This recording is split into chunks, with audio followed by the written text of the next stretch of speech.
Y hoy estaremos leyendo solamente un versículo, Santiago 1:1, el primer versículo de esta carta de Santiago. Y así vamos a darle inicio a una serie nueva de sermones que le hemos titulado Señales de Madurez. Y haremos un estudio expositivo, es decir, verso por verso, toda la carta completa. Y yo creo y estoy convencido que en estas ocasiones, cuando estudiamos la Biblia así, es cuando más aprendemos. Primera y esencialmente porque cuando lo hacemos así, el pastor, el hombre, la figura humana no tiene la responsabilidad, no tiene la capacidad de decidir qué va a decir próximamente, sino que tiene que ajustarse al texto, de modo que quien está preparando el sermón, en otras palabras, es el Espíritu Santo. Usted estará recibiendo directamente de Dios todos los próximos 12 mensajes.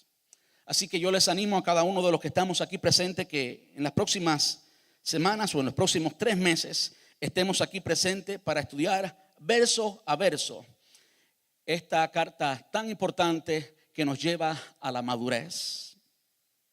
Y dice allí en Santiago capítulo 1 versículo 1, yo estoy leyendo en la Nueva Traducción Viviente: yo, Santiago, esclavo de Dios y del Señor Jesucristo, escribo esta carta a las 12 tribus, los creyentes judíos que están dispersos por el mundo. Reciban mis saludos. Y es simplemente, por supuesto, el primer versículo, la salutación de Santiago a estos sus hermanos que estaban dispersos judíos. Vamos a comenzar por ahí, por el primer versículo. ¿Qué les parece? Más vale, ¿verdad? Si comenzamos por el 5º capítulo, pues estamos mal. Quiero pedirle que me ayude a orar. Amén. Amante Rey, te damos muchas gracias en esta tarde. Gracias, Padre, por tu presencia. Gracias. Gracias porque estamos convencidos no solamente que tú habitas en nuestro corazón, que tenemos comunión contigo, Señor, que somos el templo de tu Espíritu Santo, que la deidad habita en nosotros. Gracias por este gran privilegio, gran honor, Señor. Gracias porque te hemos podido adorar, hemos podido entrar en tu presencia y expresarte, Dios, lo mucho que significa para nosotros, lo grande, lo precioso, lo lindo que eres, Señor. Gracias.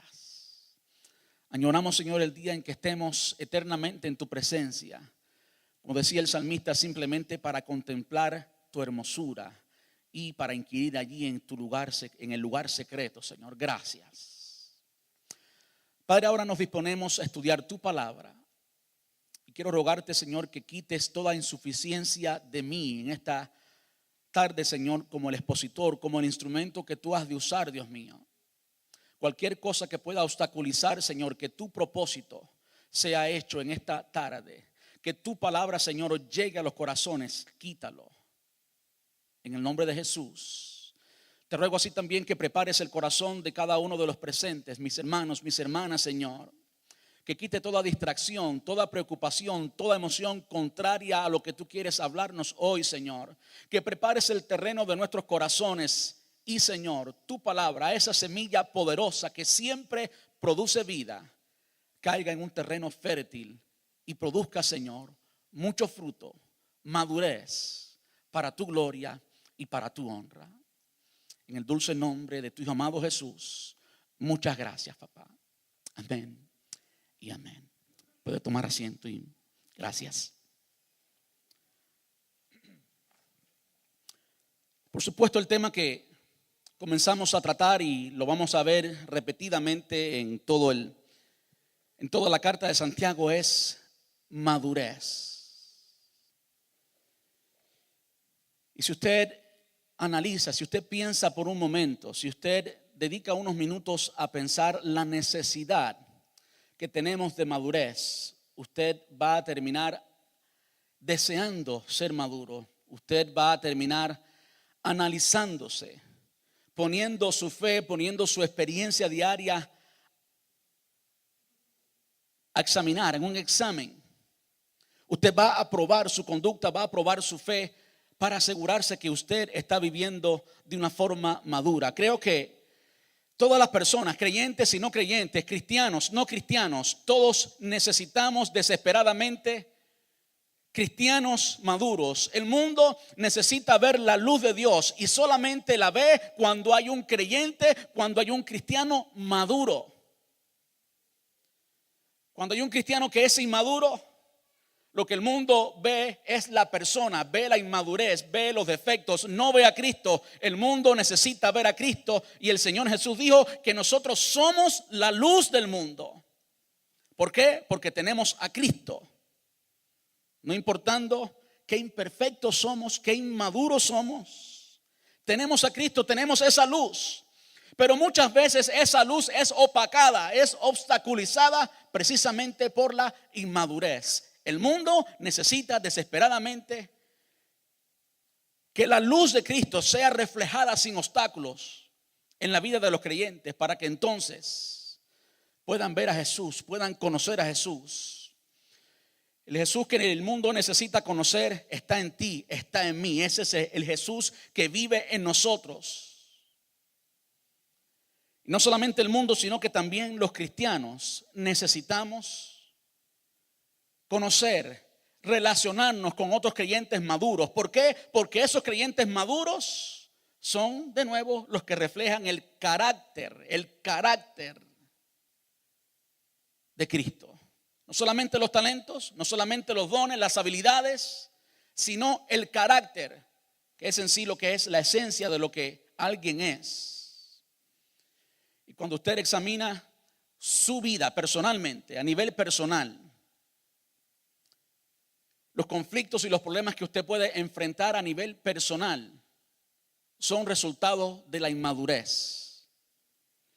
Y cuando usted estudia su familia y usted estudia la actitud que usted ha tenido, la actitud que su esposa o su esposo ha tenido, la actitud que ha habido en los suegros, en los padres, todo problema es resultado de la inmadurez.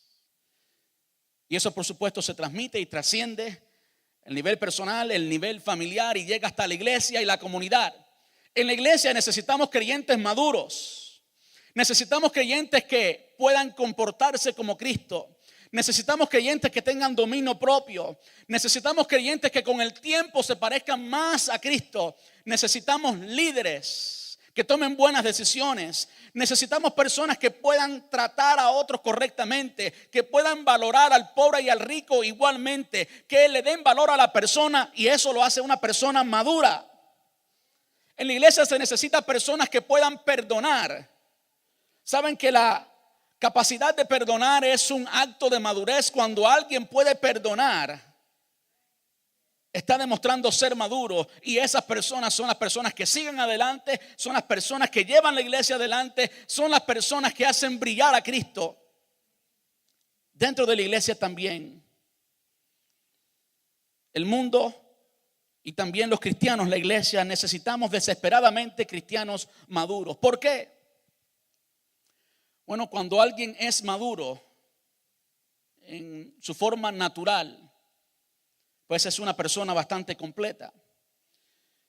Y no necesariamente una persona que es madura naturalmente es maduro espiritualmente. Por supuesto que no. Hay muchas personas que son maduros naturalmente y ni siquiera han nacido de nuevo. ¿Cómo pueden ser maduros espiritualmente? Es imposible, no pueden serlo. Lo que sí es cierto es que cuando un creyente es maduro, entonces esa madurez espiritual gobierna toda su vida y es maduro en todas las áreas de su vida. Es maduro a la hora de manejar sus emociones, de manejar sus decisiones. Es maduro a la hora de manejar sus relaciones en el hogar, en el trabajo, en la escuela, en cualquier lugar, en los negocios. Es maduro en la iglesia, es maduro siempre, porque cuando Cristo gobierna, cuando Cristo reina, eso afecta inevitablemente todas las áreas de nuestra vida. Santiago en su carta, capítulo 1, versículo 4, y lo vamos a ver, por supuesto, después. Hoy veremos exhaustivamente solamente el versículo 1, pero en el capítulo 1, versículo 4, él lo dice claramente. La Nueva Traducción Viviente dice: así que dejen que crezca. Y por supuesto se está refiriendo a algo. Escuche bien ahora. Pues una vez que su constancia se haya desarrollado plenamente, y ahí está el proceso de madurez, que su constancia se haya desarrollado plenamente, serán perfectos y completos, y no le faltará nada. A un creyente maduro no le falta ¿qué? Nada. Un creyente maduro está completo. Y la palabra perfecto significa precisamente eso, completo. Entendemos que no llegaremos a la perfección absoluta hasta que nuestra carne sea transformada y tengamos un cuerpo glorificado como el de Cristo después de la resurrección, un cuerpo que no experimente pecado ni dolor. Eventualmente lo tendremos. ¿Cuántos dicen amén? Esa es nuestra esperanza gloriosa. Pero mientras tanto, estamos aquí y si estamos en Cristo, estamos completos. ¿Cuántos dicen amén? Ahora, el proceso de madurez es un proceso en el que la madurez crece o debe crecer, lógicamente, naturalmente, con el tiempo. Lo más lógico, lo más natural es que una persona que lleve 10 años en la iglesia sea más maduro espiritualmente que una persona que se acaba de convertir. Debe ser más maduro, eso es lo natural. Ahora, pero tú y yo conocemos que muchas veces, lamentablemente muchas veces, la realidad es lo contrario. Vemos creyentes que pasa el tiempo y en lugar de madurar, no sé si es que o se quedaron verdes o se pudrieron, no sé qué ejemplo usar ahí, pero la cuestión es que la persona termina siendo un bebé de 50 años, un bebé de 60 años, un bebé que está lleno de orgullo y dice: yo he estado sirviendo al Señor por 45 años, pero es todavía un bebé con barba y sin pelo, pero un bebé. ¿Cuántos conocen muchos así? Hay muchos así. Yo quiero hacerle algunas preguntas para que usted y yo meditemos, para que usted y yo razonemos. Y son preguntas personales, porque es muy fácil hacerle la pregunta a otra persona y cuestionar a otra persona. Pero los maduros, antes de preguntarle a otro, se preguntan a sí mismos. Preguntas son: ¿conoce usted alguna de estas personas inmaduras? Más personal ahora, ¿es usted uno de ellos? ¿Cómo podría evitar convertirse en uno de ellos? ¿Por qué? Cabe la posibilidad que usted haya alcanzado cierto nivel de madurez y que la pierda. Usted sabe que en el mundo natural, físicamente, eso es imposible, ¿verdad? Hoy en día hay muchas cosas que se están haciendo para rejuvenecer. Oiga, y por más que se haga, la palabra dice que este cuerpo se va desgastando de día en día y eso no hay quien lo vire para atrás.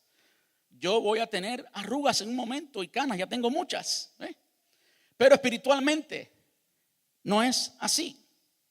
Espiritualmente no es así. Cuando alguien llega a cierto nivel de madurez, si deja de practicar ciertas cosas, si deja de tener una disciplina necesaria, regresa y comienza a ser un bebé espiritual de nuevo. Por eso que usted conoce personas que han llegado incluso hasta cierto nivel ministerial. Y en un momento todo el mundo lo conocía como wow, un excelente creyente de testimonio. Y años después uno conoce a la persona. ¿Y qué pasó? Es posible que usted haya regresado y haya dejado de hacer ciertas cosas, que usted no se haya sometido al proceso de Dios y consecuentemente usted termine regresando en madurez y no progresando, no creciendo en la madurez. Entonces, el hecho de que usted sea maduro hoy no significa que para siempre va a ser un creyente maduro.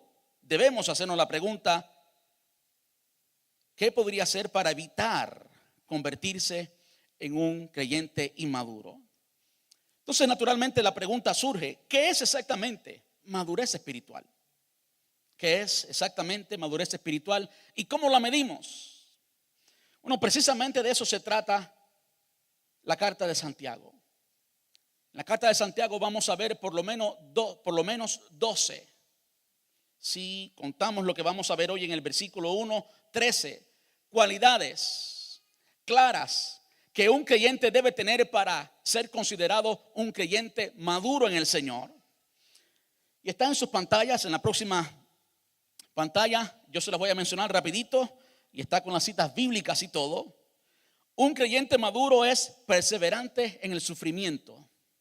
En un caribeño bien callejero, no se raja por nada. Perseverante en el sufrimiento. La persona que no es madura espiritualmente, el sufrimiento lo aleja del Señor. El creyente maduro no. El creyente maduro permanece perseverante en el sufrimiento, responsable en la tentación. Cuando alguien cae en tentación, no es la persona que le echa la culpa a todo el mundo, no, él es responsable. Mucho menos le echa la culpa al Señor. Responsable en la tentación. Es obediente. Quizás esa sea la marca más importante. Es obediente. Tiene un amor imparcial.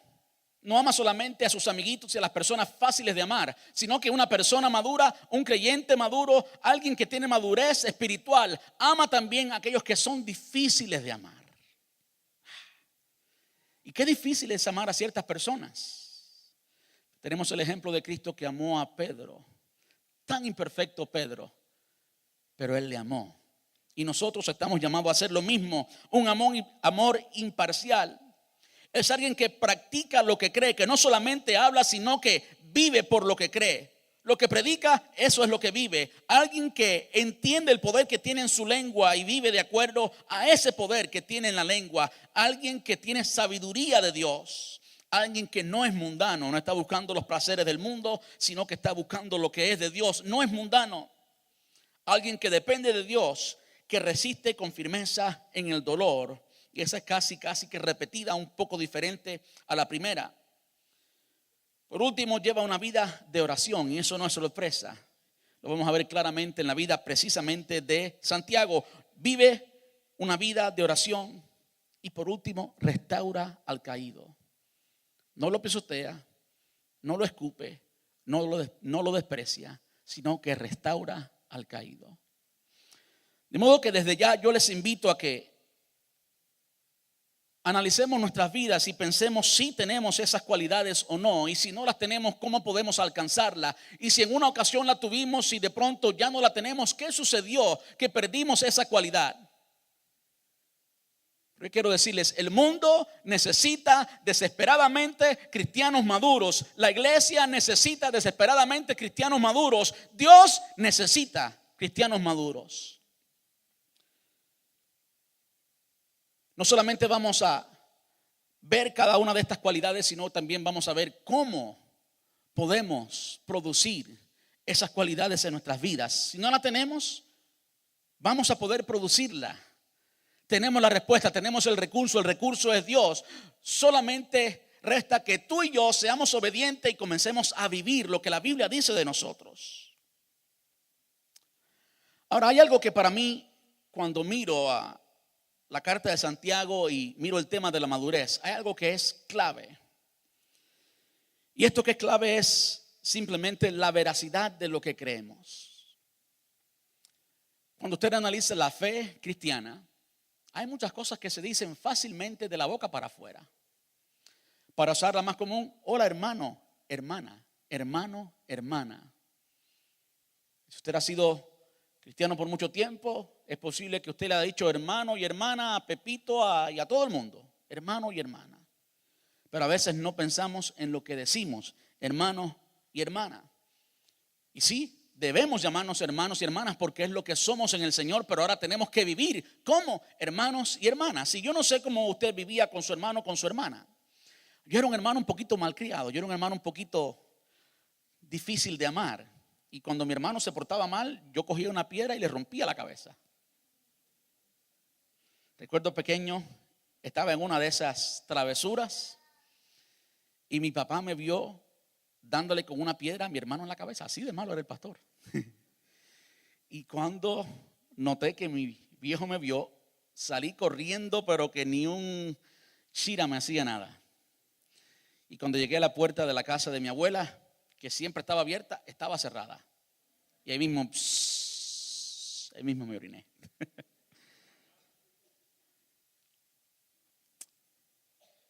Se trata de creer verdaderamente lo que profesamos. Creer verdaderamente que usted es libre de pecado. Creer verdaderamente que Jesús murió por ti y que viene por ti y que un día vamos a tener un cuerpo glorificado. Creer eso verdaderamente. Creer que las cosas de este mundo son pasajeras. Creer que Él tiene siempre el control. ¿Cuántos dicen amén a eso? Él tiene siempre el control. Cuando creemos verdaderamente, con toda certeza, la palabra de Dios, entonces inevitablemente esa información, eso que creemos con toda certeza, va a gobernar nuestra vida. Entonces, escúcheme bien, el conocimiento de Dios inevitablemente va a terminar siendo experiencia con Dios. Cuando alguien verdaderamente cree algo, pues inevitablemente, es una de las cosas que vamos a ver claramente en Santiago, inevitablemente ese conocimiento se va a convertir en experiencia. Si usted tiene hambre y usted sabe que en el refrigerador de su casa hay algo delicioso para comer, ¿qué usted va a hacer? Se lo va a comer. Y si usted cree que tiene $1,000,000 en el banco, pues usted se va a comprar un buen carro. Inevitablemente lo que usted cree gobierna sus acciones.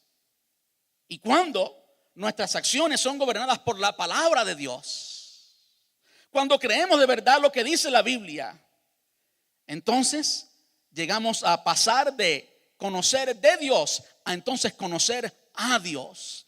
Y comienza, escúcheme bien, un proceso en el que Dios nos convierte de niños a padres. Un proceso de madurez, porque la madurez es un proceso, no es un resultado instantáneo, no es arte de magia, no es algo que usted adquiere inmediatamente, instantáneamente porque usted aceptó a Cristo. No. Hay muchos creyentes que son inmaduros y eso demuestra que la madurez espiritual es un proceso en el que Dios nos transforma. Y cada vez que Dios transforma nuestras vidas, eso duele y eso causa dolor. Ahora yo quiero decirle algo muy importante. Las consecuencias de la inmadurez son más dolorosas que el proceso de madurar. Las consecuencias de la inmadurez son más dolorosas que el proceso de madurar. Hay personas que lamentablemente no quieren someterse al proceso que Dios los quiere pasar. Y sabe, esto es importante. Esto es importante en la vida cristiana. Esto es importante en el discipulado. Esto es importante. Jesús llamó a cada uno de los discípulos y les dijo, a los que estaban allí pescando, y les dijo: yo los voy a hacer. Los voy a transformar en pescadores de hombres. Y cuando ellos decidieron seguir a Cristo, no se convirtieron en pescadores de hombres instantáneamente, sino que allí comenzó un proceso. Y ese proceso, el tiempo del proceso es determinado por ti. Es determinado por la resistencia que tú le hagas a ese proceso o no. Si tú eres inteligente, eres sabio y entiendes que Dios está pasando por un proceso, tú vas a ceder. Tú te vas a rendir porque sabes que quien te está pasando por el proceso es Dios. Y Dios te ama y Dios quiere lo mejor para ti. Y Él sabe más que tú. Y tus decisiones comparadas a las decisiones de Dios son necias siempre. Dios siempre sabe lo que hace con tu vida. Cuando tú y yo entendemos que estamos en un proceso de Dios y nos sometemos, a Él no le va a tomar mucho tiempo lograr su objetivo en nuestras vidas y así llegar a la madurez. Pero cuando decimos que no, entonces cuando ese proceso se hace largo y duro y difícil,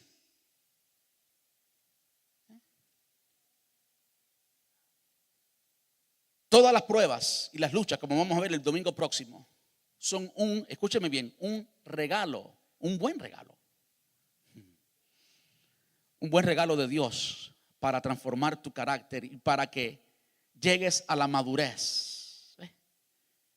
Pero eso es para el domingo próximo, no para este domingo, así que dejémoslo ahí. Ahora, acerca de la carta de Santiago, quisiera que entendiéramos un poco acerca de la carta. ¿Por qué es importante entender la carta? Bueno, porque si usted no entiende el contexto, quién la escribió, para quién la escribió, por qué la escribió, usted nunca va a entender la palabra. De modo que siempre, absolutamente siempre, cuando usted lee cualquier texto bíblico, mi consejo es que usted se pregunte quién escribe, para quién escribe, por qué escribe y algunas otras preguntas claves. ¿Cuándo escribe, por ejemplo? Y quiero hacer brevemente precisamente eso porque es importante que entendamos. La carta de Santiago fue escrita a judíos dispersos quizás por la muerte de Esteban. Todos conocemos que Esteban fue el primer mártir, y después que murió Esteban, pues consecuentemente había mucho temor en los cristianos. En Hechos capítulo 12 también se nos dice cómo mataron a a otro Santiago. Cómo la iglesia era perseguida. De modo que no nos es sorpresa que los judíos, los cristianos judíos, estaban dispersos por todo el imperio romano. Y esta carta fue escrita por Santiago, y vamos a ver ahorita quién es Santiago, precisamente a estos sus hermanos judíos. Y era la costumbre de la cultura judía llamar a los judíos hermanos. Por eso Pedro, por ejemplo, allí cuando predica su primer sermón, dice hermanos míos, hablándole a los judíos. Y en esta ocasión, cada vez que se habla de hermanos, es Santiago, judío, refiriéndose a sus hermanos, dos veces, hermanos por ser judíos y hermanos en Cristo. Y ellos estaban dispersos una vez más por todo el imperio romano. La mayoría de estos cristianos eran gente pobre. La mayoría de ellos eran gente que era oprimida. Eran gente que eran perseguidos. Y como bien dice la historia, muchos eran prendidos en fuego y alumbraban el circo romano con cristianos encendidos. Así de grande fue la persecución que llegó a tener el pueblo de Dios, que llegó a tener la iglesia primitiva. Ahora, el hecho de que sean judíos, en realidad no significa mucho para nosotros desde el punto de vista negativo. Es decir, usted puede decir, bueno, Santiago le escribió a los cristianos judíos.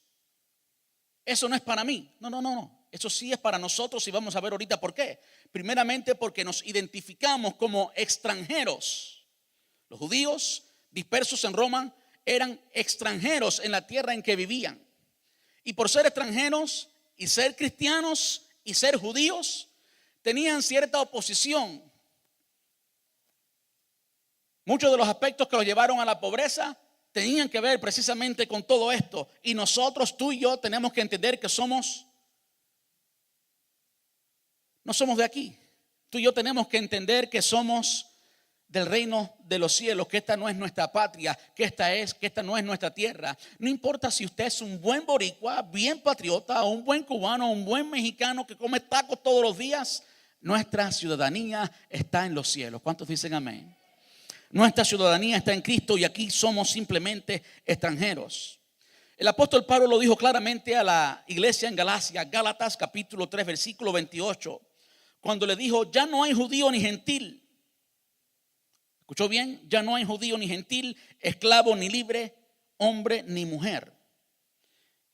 Y cuando dice hombre ni mujer, usted piensa, ¿qué está diciendo el apóstol Pablo? ¿Habían hombres, habían mujeres? Por supuesto que sí. Habían diferentes distinciones. El judío era judío, pero en Cristo todas esas limitaciones se derriban. En Cristo somos uno, y es lo que él termina diciendo, porque todos ustedes son uno en Cristo Jesús. Entonces, acerca de la carta, esta carta de Santiago es parte de los primeros libros, juntamente con Gálatas y Tesalonicenses, la primera carta tesalónica, parte de los primeros libros que se escribieron. Muchos creen, yo creo que la carta de Santiago fue el primer libro que se escribió del Nuevo Testamento. Santiago es el libro de sabiduría del Nuevo Testamento, y esto lo vemos en su gramática, en su sintaxis literaria. Santiago es muy parecido al libro de Proverbios y Eclesiastés. Es por eso que cuando usted estudia Santiago, muchas veces usted puede quedar como que en el aire. Está hablando de un tema, inmediatamente comienza a hablar de otro tema. Él no está explicando mucho. Santiago da una orden, y de hecho Santiago no da sugerencias. Lo que Santiago da son simplemente órdenes. Santiago en su carta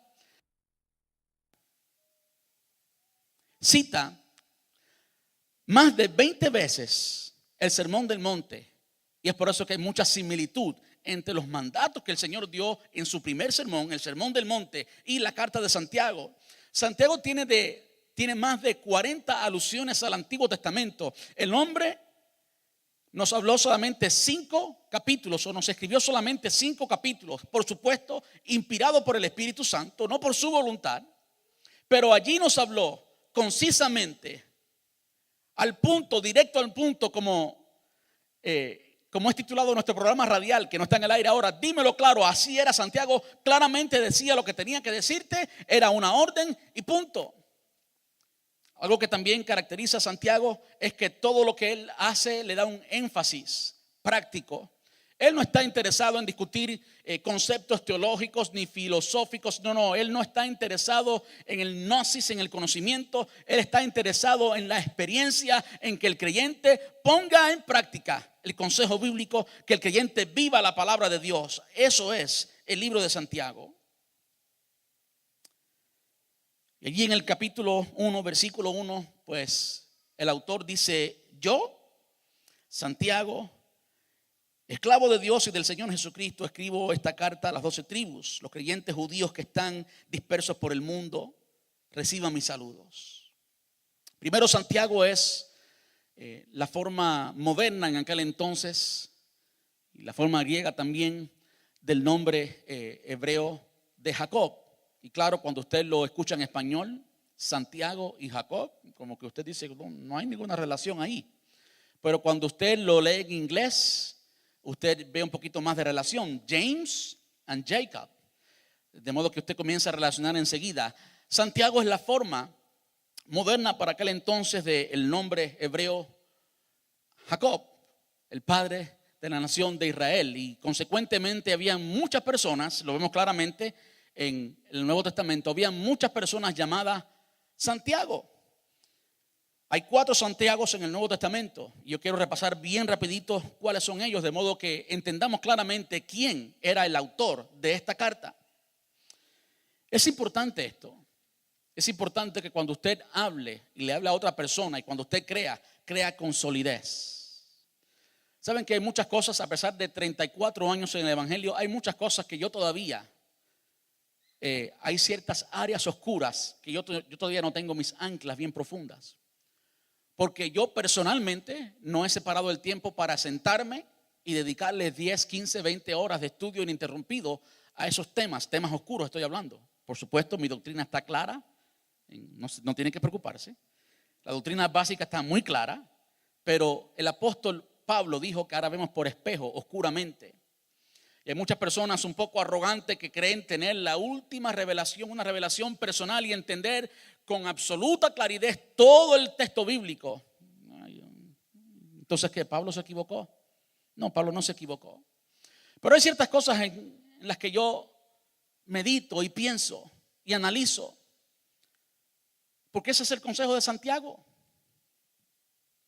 Antes de abrir nuestra boca así libremente y decir cualquier cosa del evangelio, antes de decir yo decreto y yo declaro, tú tienes que entender lo que la palabra dice. Antes de hablar cualquier verdad del evangelio, tenemos que entender lo que la palabra dice, y Santiago nos anima a eso. Tenemos que entender quién era Santiago. Y hay 4 Santiagos en la palabra, en el Nuevo Testamento. El primero es Santiago, hijo de Zebedeo, hermano de Juan. Y usted lo puede identificar rápidamente. Era uno de los pescadores, amigos de Pedro, amigos de pesca de Pedro, los primeros discípulos a quien el Señor llama en Mateo capítulo 4, versículos desde el 17 hasta el 22. No lo vamos a leer ahora, pero ahí está la cita si usted quiere estudiarlo y revisarlo. Santiago, hijo de Zebedeo, hermano de Juan. Jesús personalmente les nombró a estos 2 hermanos los hijos del trueno, porque eran muy volátiles, se enojaban muy rápido, eran demasiado alegres a veces, y cuando lloraban, pues lloraban a perreta. Eran gente volátil, gente de mecha corta, le dicen por ahí. Así eran Santiago, hijos de Zebedeo, hermano de Juan. Pero este Santiago muere en el año 44. Y lo vemos allí en Hechos capítulo 12, cuando nos dice claramente cuando este Santiago precisamente muere. De modo que este hombre no fue el autor del libro o de la carta de Santiago. Tenemos otro Santiago, y es Santiago, el padre de Judas, el discípulo. No Judas el Iscariote, sino otro Judas. Y ese otro Judas tiene también una carta. También allí en el Nuevo Testamento. Su padre también se llamaba Santiago. Vemos referencia a él en Lucas 6:16 y no hay ninguna indicación que este hombre haya sido el autor de la carta de Santiago. Nos quedaría por último la única opción y es Santiago, el medio hermano de Jesús. Y digo medio hermano porque Jesús fue nacido del Espíritu Santo, no de José. De modo que todos los hermanos que la Biblia nos dice que tuvo Jesús fueron medios hermanos.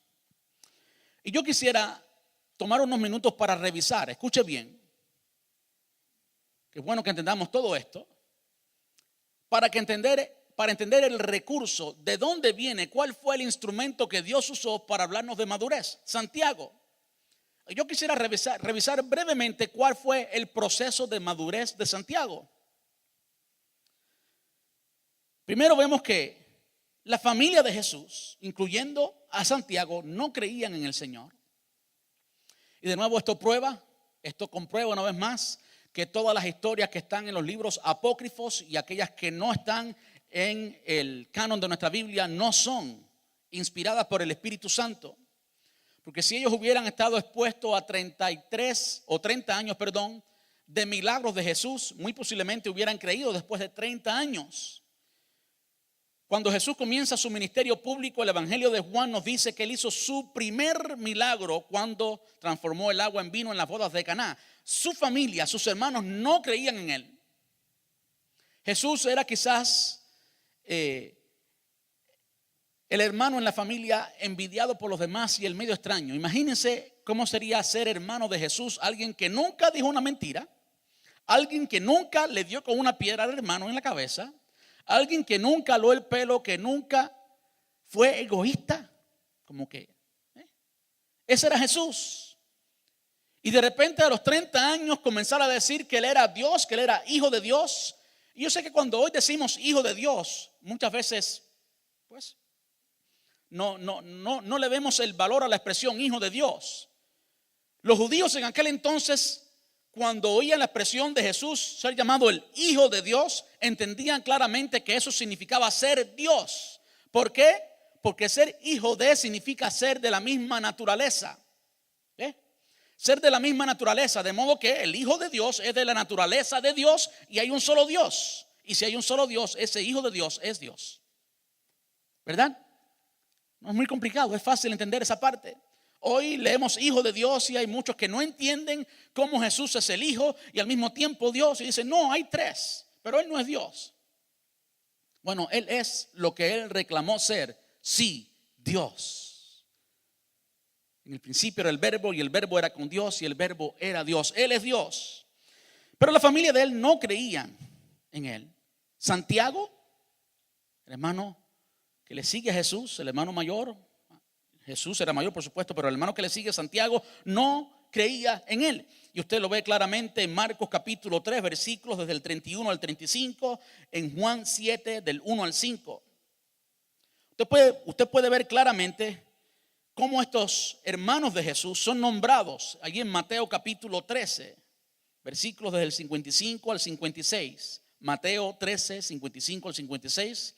Dice, y se burlaban. No es más que el hijo del carpintero, y conocemos a María, a su madre, y a sus hermanos, Santiago, José, llamado Simón, y Judas. Todas sus hermanas viven aquí mismo entre nosotros. Quiere decir que aquí vemos los nombres de los hermanos de Jesús, y se nos dice que también tenía hermanas, más de una, en plural. Estos hermanos no creían en el Señor Jesús. Ahora, hay evidentemente un momento en el que Santiago, después de estar, escuche bien, 3 años viendo a Jesús en su ministerio público. Hay algo que para mí es importante que entendamos del ministerio público de Jesús. Absolutamente todos los milagros que sucedieron hasta Jesús, usted lo puede contar. Y no he hecho la matemática, pero no son muchos. Sí son poderosos, extraordinarios, tremendos, pero no son muchos. Cuando Jesús vino, en 3 años, hizo tantos milagros que Juan, al terminar su evangelio, capítulo 21 de Juan nos dice que si se escribieran todos los milagros que Jesús hizo, los libros de aquel entonces no alcanzarían. Hubo una explosión de milagros de todo tipo, extraordinaria, algo nunca antes visto, algo nunca antes visto. Y si después es visto más, es porque Jesús se multiplicó en 12 y esos 12 en 120 y después en 5,000, y así creció la iglesia, de modo que no era solamente un cuerpo humano, sino miles de creyentes llenos del poder del Espíritu Santo para mostrar el poder de Cristo. Pero en ese tiempo, en los 3 años que Jesús estuvo en su ministerio público, hubo una explosión de milagros como nunca antes, como nunca antes. Ahora piense conmigo las tantas cosas a las que estuvo expuesta Santiago. Los milagros, la sabiduría de Jesús. 3 años. Como que le tomó mucho tiempo madurar. Y simplemente con entender eso, ya usted y yo nos llenamos de esperanza. Lleva 3 años en el evangelio mi esposo, mi esposa, y todavía sigue tan cabeciduro como antes. Bueno, ¿y cuántos milagros ha visto? Ninguno. ¿Y cuánta sabiduría ha visto en la casa? No sé, a veces, tú sabes. Santiago, 3 años con el Señor, viendo absoluta perfección, oyendo absoluta sabiduría directamente de Dios, viendo milagros todos los días, o no todos los días, pero viendo muchos milagros, y todavía no creer en el Señor.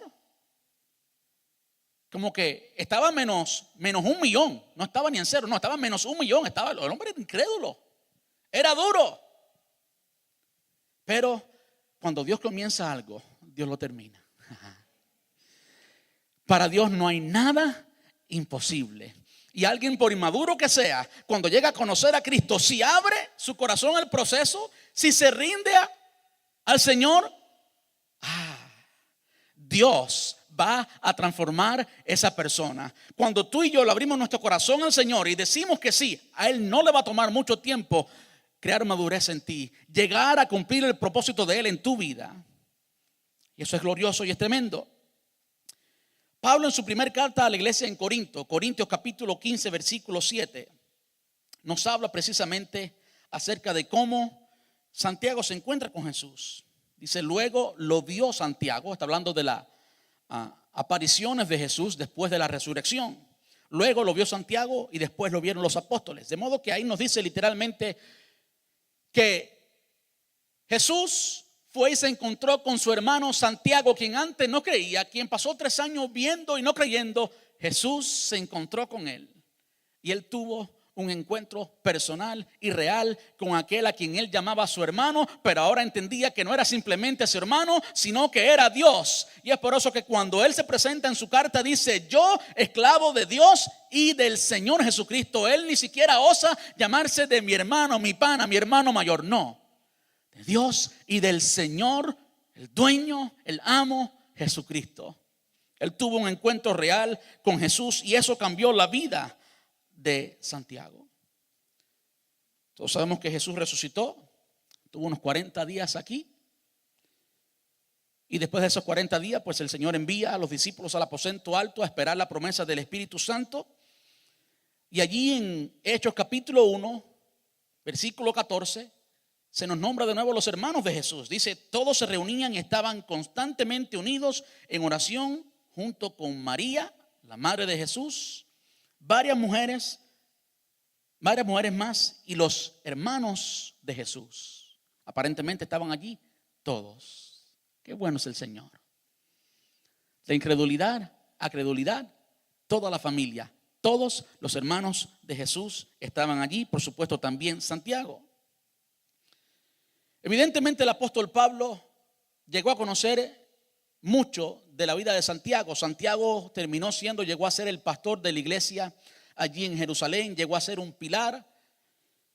Y Pablo lo dice claramente a la iglesia en Gálatas capítulo 2, versículo 9, dice: de hecho, Santiago, Pedro y aun Juan, quienes eran considerados pilares de la iglesia. Continúa hablando de ellos, pero Pablo los reconoce como uno de los pilares de la iglesia. Muchas veces cuando leemos este Santiago pensamos que era Santiago el hijo de Zebedeo o Santiago el padre de Judas, pero no era ninguno de ellos, que eran discípulos de Jesús. Este, quien era inicialmente un incrédulo, ahora, después de unos días, no pasaron ni 2 meses, estaba perseverando con toda su familia. Ahí comienza el proceso de madurez. Y no pasó mucho tiempo y Santiago, aquel que era incrédulo, llegó a ser el líder, el pastor, la cabeza en la iglesia en Jerusalén. La mata del cristianismo, el centro del cristianismo, Jerusalén. Allí nació el cristianismo en el aposento alto y allí este hombre llegó a madurez espiritual. Tanto así que en Hechos capítulo 15, cuando hay el concilio, la conferencia, le llaman a alguna gente el concilio en Jerusalén, habían ciertos problemas en la iglesia, se hizo un concilio y adivinan quién presidía ese concilio. Santiago, el hermano de Jesús. Para decir un poquito más de Santiago, algo extra, que el hecho de que sea extra no significa que no sea válido, que no sea real. La tradición nos dice que murió como mártir, dio su vida por el evangelio a los 62 años y murió igual que su hermano. Mientras lo apedreaban allí, él decía: perdónalos porque no saben lo que hacen. Murió lleno de amor, entregó su vida por su Señor y su Dios, no simplemente su hermano, y la entregó tal y como él la entregó. La tradición también nos dice que las rodillas de Santiago lucían como las de un camello, así de tanto oraba el hombre. Y eso solo nos deja saber la madurez que tenía este hombre. No era resultado de algo instantáneo, sino era resultado de una verdadera relación con Dios. Es lo que debemos hacer nosotros. Es el llamado que simplemente con su persona Él nos da en estos primeros, o en este primer versículo. Yo, Santiago, después de presentarse como Santiago, ni siquiera osa decir que era el hermano de Jesús, sino que el adjetivo que él usa nos dice de su actitud. Ya con esto terminamos. Y quizás, o no quizás, sino que esta actitud que tenía Santiago es fundamental. Demuestra que Santiago se había entregado completamente, no un poquito, sino que completamente se había entregado, y eso sería un primer paso para que entonces el Señor te pase por el proceso de madurez y en ese proceso crezcas espiritualmente. ¿Cuándo eso es posible? Cuando tú dices: yo soy esclavo de Cristo. Los esclavos en aquel entonces llegaba un tiempo en que pagaban por su libertad a través del trabajo, y a través de muchas cosas podían llegar a pagar su libertad y ser legalmente libres. Ahora, había muchos de estos esclavos que eran tan bien tratados por su amo, por su señor, que cuando llegaba el tiempo de la libertad, esos esclavos, creo que le llamaban liberato, sería el nombre en español, decidían y en una ceremonia declaraban públicamente que ellos no querían la libertad, que ellos querían seguir siendo esclavos de ese amo. Ahí es cuando hay una entrega total y una entrega real y una decisión del corazón. Y esa es la posición del creyente. El creyente que entiende quién es Dios y quiénes somos nosotros. Entendemos que fuimos comprados con su sangre y que ya no somos nuestros, que ahora nuestra vida toda, nuestra voluntad y todo lo que somos y tenemos le pertenece a Él. Eso es un creyente maduro, un creyente que ha rendido su voluntad, todo lo que es y todo lo que tiene al Señor Jesús. Y saben, el Señor no toma menos que eso. El Señor no toma, no acepta, es inaceptable, descalifica menos que eso. O lo sigues o no lo sigues. El dilema está en que muchas veces queremos montar en la cerca y tener un pie de un lado y un pie del otro. Y no nos entregamos completamente.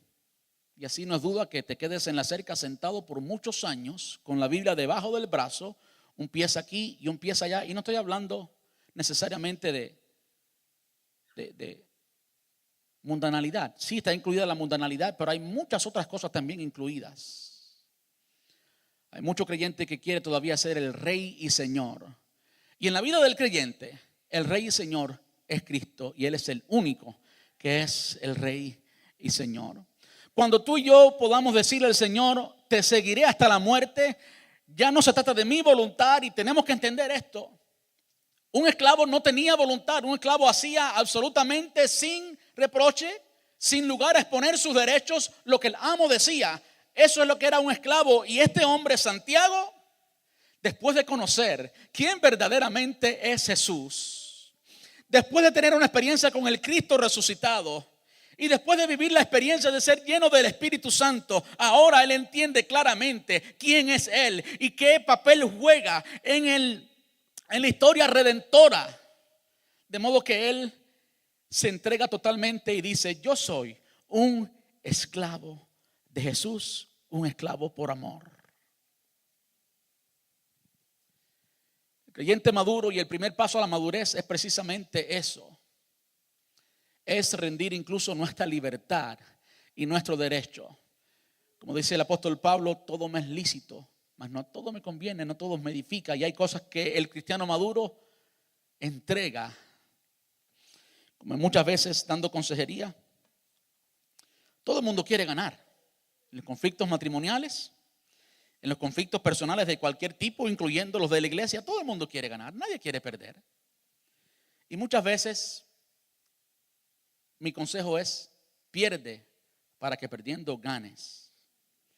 ¿Cuántos dicen amén? Vamos a estar puestos en pie.